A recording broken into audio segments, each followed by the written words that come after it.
Girl, Hey. do you not know how fine you are?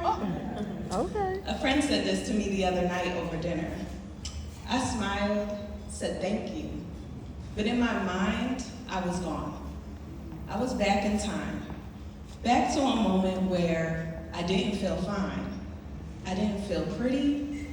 I didn't even feel seen. I grew up in a house where control lived louder than love.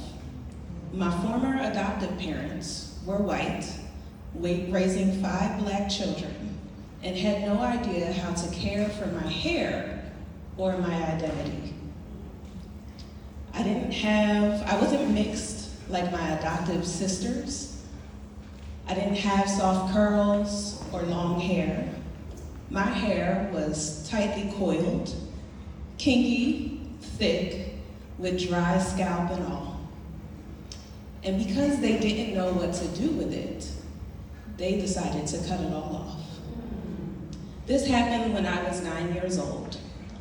I remember she shaved it down to a low-cut fro. When I looked in the mirror, I didn't even recognize myself. I looked like a boy.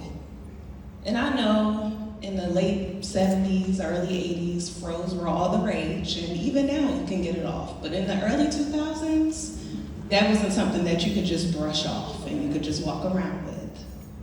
From the 3rd to 7th grade, I was teased relentlessly. Kids can be cruel, and so can adults. I still remember a time when a teacher pulled me to the side and said, if you're gonna wear your hair like that, you need to pick it out and add product. Wow. What she didn't know was that I didn't want to wear my hair like that, but I didn't have a choice. Even my adopted siblings made fun of me.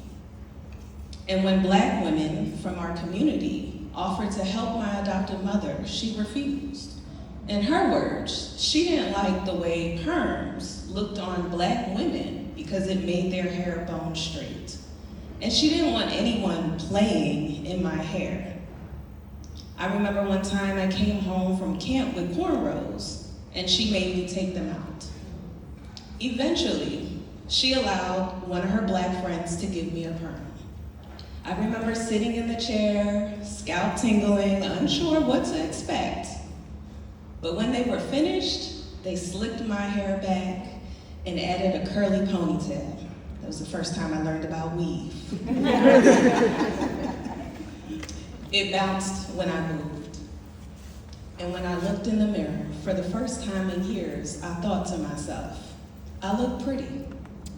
Not almost, not maybe, just pretty.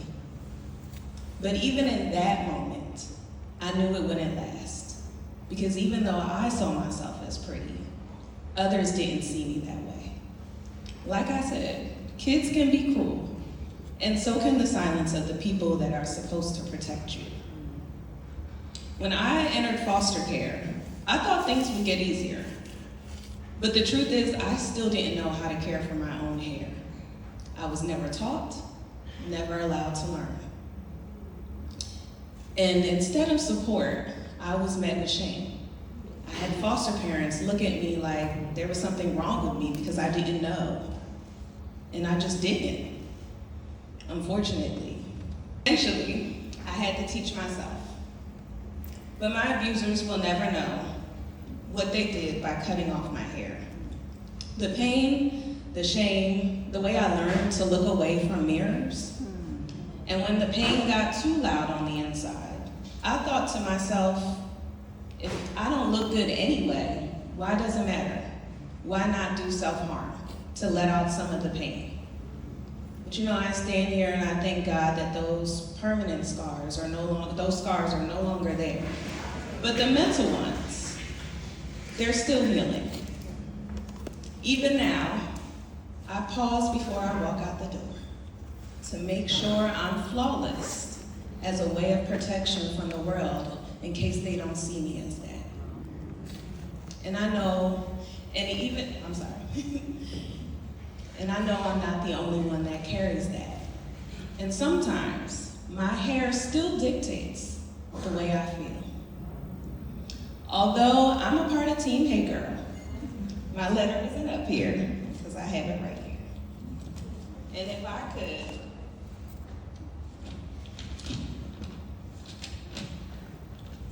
could write a letter to a younger version of myself, the one with the low cut fro and the even lower gaze, I would tell her this. Hey girl.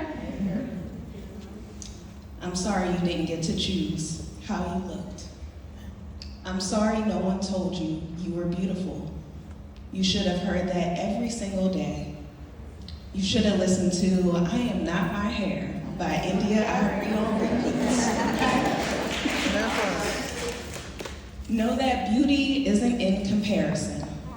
It's in becoming. And you've grown into a beautiful woman who still cares about how she looks. But now, you do it not for you. You do it for you, not for them. Sure, some days you'll critique yourself, but you're surrounded by people who remind you, you're bad and bougie. Okay. You're worthy. And yes, you can spend extra time in the mirror, not because you need to fix something, but because you finally see yourself and you love what you see. Love, Kaysie.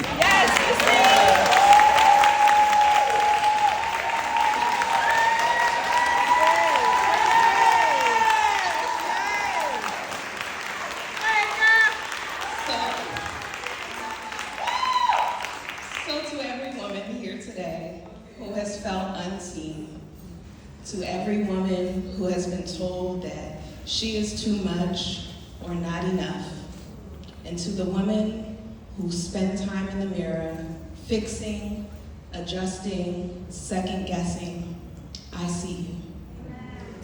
And the next time someone asks you, girl, do you not know how fine you are? Don't just smile. Say, yes. And I believe it too.